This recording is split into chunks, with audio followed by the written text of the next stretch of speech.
بسم اللہ الرحمن الرحیم لا الہ الا اللہ محمد رسول اللہ اشہد ان لا الہ الا اللہ وحدہ لا شریک لہ واشہد ان محمدا عبدہ ورسولہ اللہم صل علی محمد وعلی آل محمد کما صلیت علی ابراہیم وعلی آل ابراہیم انک حمید مجید اللہم بارک علی محمد وعلی آل محمد کما بارکت علی ابراہیم وعلی آل ابراہیم انک حمید مجید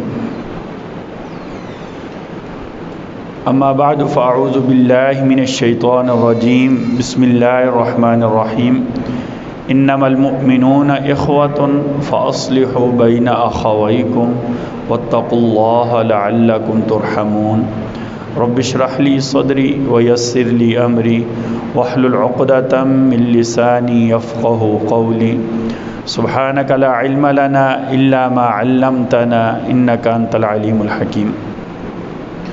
آج 23 محرم الحرام 1445 ہجرت النبوی صلی اللہ علیہ وسلم 11 اگست 2023 عیسوی جمعہ کا انتہائی مبارک بابرکت پاکیزہ اور مقدس دن ہے۔ ہم ترتیب کے ساتھ موضوع بیان کر رہے ہیں اسلامی تاریخ میں جتنی سازشیں ہوئی ہیں، جتنے فتنے برپا ہوئے ہیں، ان کے پیچھے یہودیوں کی سازشیں ہیں۔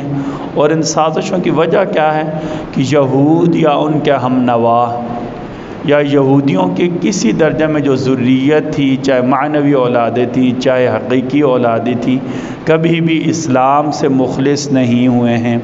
یہودیوں نے ہمیشہ سازشیں کی ہیں۔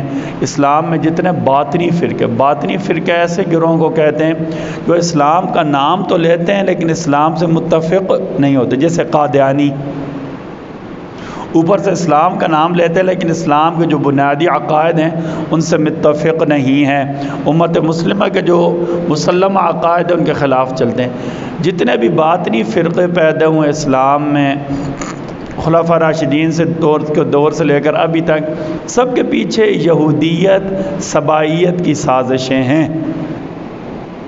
جو بھی باطنی ہوگا کسی نہ کسی درجے میں کہیں نہ کہیں اس کی اٹھان یا یہودیت کے لٹریچر سے ہوئی ہوگی یا سبائیت یا رفض کے لٹریچر سے اس کی اٹھان ہوتی ہے۔ ٹھیک ہے جی۔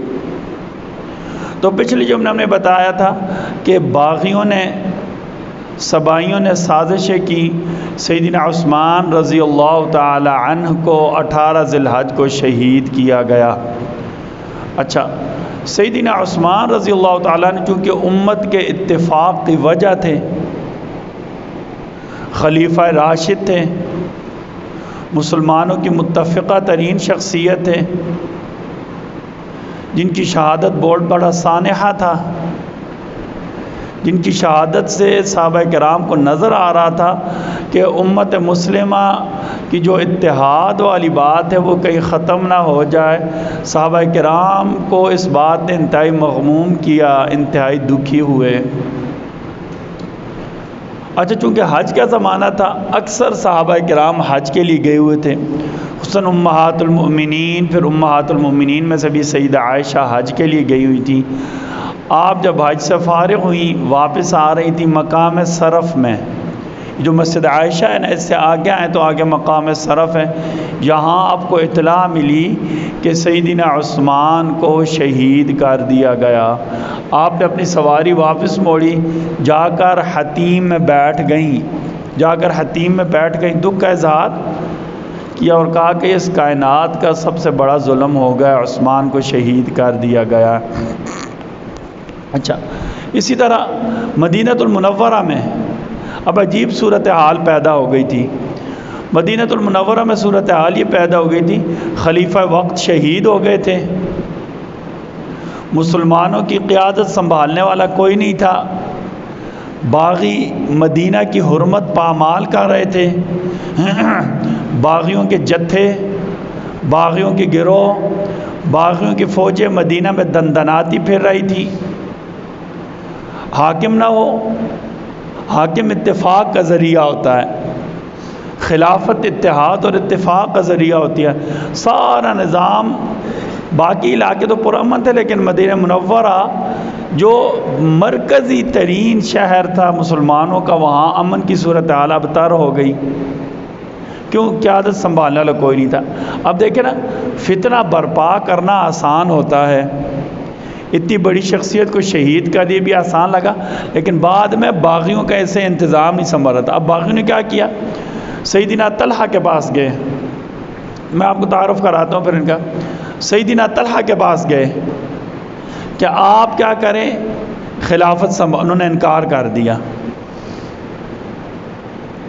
سیدنا عمر جب شہید ہونے لگے تو 6 لوگوں کی جو کمیٹی بنائی تھی، ان میں سیدنا طلحہ بھی شامل تھے اور سیدنا زبیر بھی شامل تھے۔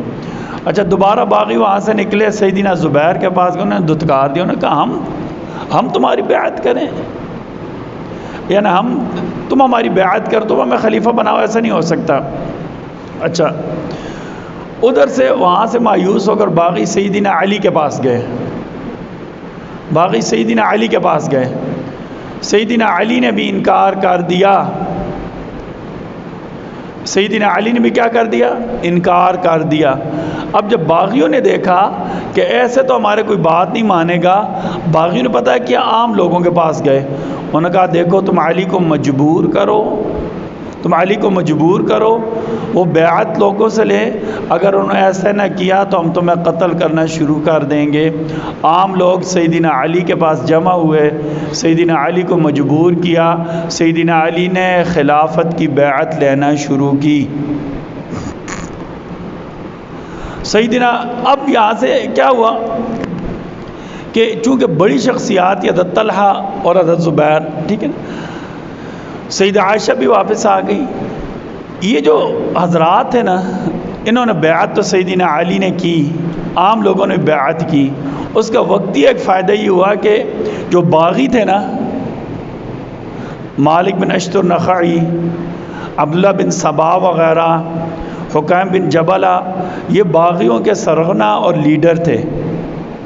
یہ سبائی گروہ تھا، سازشی گروہ تھا، شرارتیوں کا گروہ تھا، ساری شرارت انہوں نے شروع کی تھی، یہ یہودیوں نسل تھے، ٹھیک ہے۔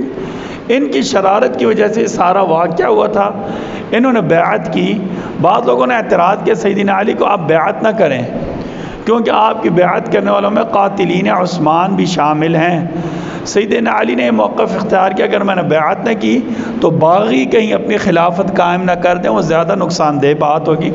جب بیعت کی نا تو ان کے نزدیک یہ ہوا کہ ہم نے اپنا خلیفہ بنا لیا ہے، وہ مدینہ سے آہستہ آہستہ نکلنا شروع ہو گئے، مدینہ سے آہستہ آہستہ نکل